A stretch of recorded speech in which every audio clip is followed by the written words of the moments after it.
REED-BBS, BBS, Blackbird Sugar, Bachelor's in Boxing Studies, Televisión. So, SERGEY KOVALEV, he outstretches a yard. SERGEY KOVALEV, he's longer, stronger than a yard. Of course, I'm talking about the man, SERGEY KOVALEV, man. His 11th round stoppage of Anthony Yarde. It was a real good fight. Options are plenty for Kovalev in the immediate aftermath. Want to give props where props are due. Back in the day, there was the Big Pun song, I'm not a player, I just crush a lot. SERGEY Crusher Kovalev crushed a lot. Today's version, he's still not quite the player he was, not quite the man he was. Neither am I. I ain't the man I used to be either. And most of you motherfuckers ain't the motherfuckers you used to be either. So don't get to tripping. Don't get to tripping like that on me. But that said, I ain't a player, but I still crush a little. Crusher Kovalev still crushing a little, man. Got to give props where props is due. The talk and rumors of his demise, that's been greatly exaggerated. And I'm, for one, I'm a guilty of that crime. I picked Yarde to win the fight. It was on a hunch. I thought Kovalev was done. I really did. I thought he was done. And shit, in the 8th round of his fight with Yarde, he looked to be done. He was being tenderized and about to be cooked, it seemed. But that's when Kovalev, he dug deep, man. He got that heart. He wasn't going out like that. Not in Chelyabinsk. Not in his hometown. Not just country, but hometown. There was no way he was going to go out like that. I'm not saying Yarde would have won, but fighting Kovalev in literally his backyard, there was no way he was going to just get stopped in that fight. So in hindsight, I was dumb. It was dumb of me to pick Yarde. Again, it was a hunch. Yarde was inexperienced as hell, but I was banking on Kovalev being done and not being as focused as he turned out to be in his hometown. My man, Kovalev ain't had like deep set abs in a long time in quite a few fights. Even Andre Ward commented on that. Like, I mean, my man ain't never fat and nasty with love handles, but he was tight, ripped, and in shape for this one. And respect for that, man. He weathered a brief storm, a little bit of precipitation. He weathered a little bit of precipitation in a fight he was winning. He was clearly winning. And he stopped a young, undefeated, mandatory challenger.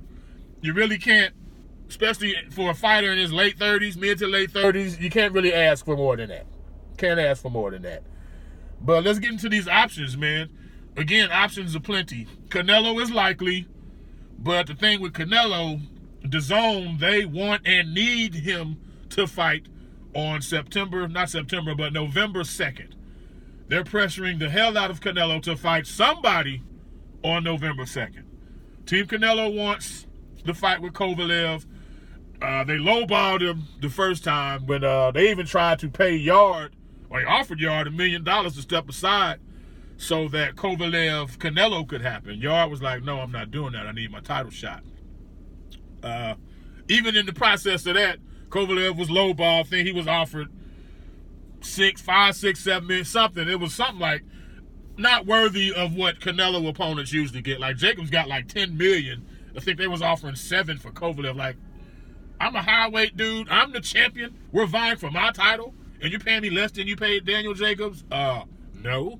Sorry about that. But anyway, hope the catch weight ain't true. Heard rumors of that.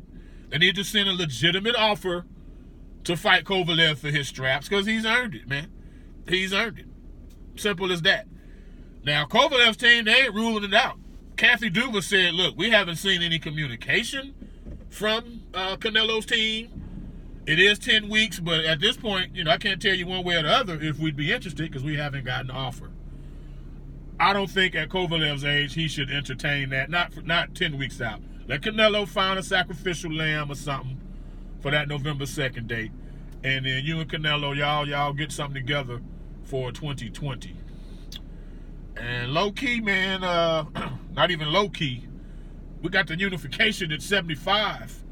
We got Vosdick and better be if they're about to fight each other to unify. Dimitri Bivol is also in the mix with a belt. So if Canelo and his team are bullshitting with offers, go unify, bro. Go unify. Simple as that. They're all Soviet fighters. 3 of the 4 fight with Top Rank. And, I mean, Bivol and DAZN, they have no fucking leverage in this particular scenario. Before I get out of here, Buddy McGIRT, trainer of the year. Buddy McGIRT, trainer of the year. Buddy McGIRT, trainer of the year. So, when Kovalev got stopped by later Alvarez, August 4th, 2018, raise your hand if you foresaw him completely rebounding the way he has. Beating Alvarez in a rematch. Stopping a young, undefeated, highly touted, highly hyped young dude in a mandatory defense. And now he's on the brink of facing the biggest current name in our sport. Raise your hand if you saw that coming after he got knocked out by Alvarez.